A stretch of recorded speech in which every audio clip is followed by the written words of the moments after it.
Hello, good morning po. Nandito po tayo ngayon sa Simeona Village. So, ito po yung unit na available na duplex. So, ito po yung 160 ang lote. Duplex type, RFO po. Sa taas po is 3 bedroom. And then, yung master's bedroom, may sarili pong banyo, shower, toilet, and bath. And then, common toilet and bath and another 2 bedroom. Then, sa baba po, living area, dining and kitchen. And then, yun pong service area ay malaki. Meron pong maid's quarter sa likuran and another toilet and bath and 1 powder room sa ground floor. So kasama po ang built-in kitchen cabinet. And then ito po naman yung sa kaliwa or end unit. Nakatayo na rin po. Parehas lang po yun ng 160 ang lote. So ang floor area po is 98.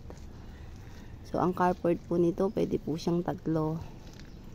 Ayan po yung lawak niya.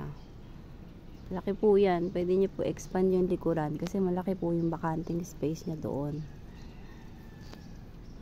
And then, naka-elevated na rin po para po sa tubig. Kung sakali po lumakas ang ulan. Then, ito po yung kanyang drainage. And then, katabi po nito yung suburbia. Ayan po ang suburbia. So, any unit po ito, mamamaximize nyo. Ito pong garahe or kalsada kung mag-parking po kayo dito sa harapan. Yan po yung update dito po sa Simeona. Included na po yung miscellaneous fee nito sa TCP. So, yung pong utilities and also yung transfer of title, andun na po siya sa TCP.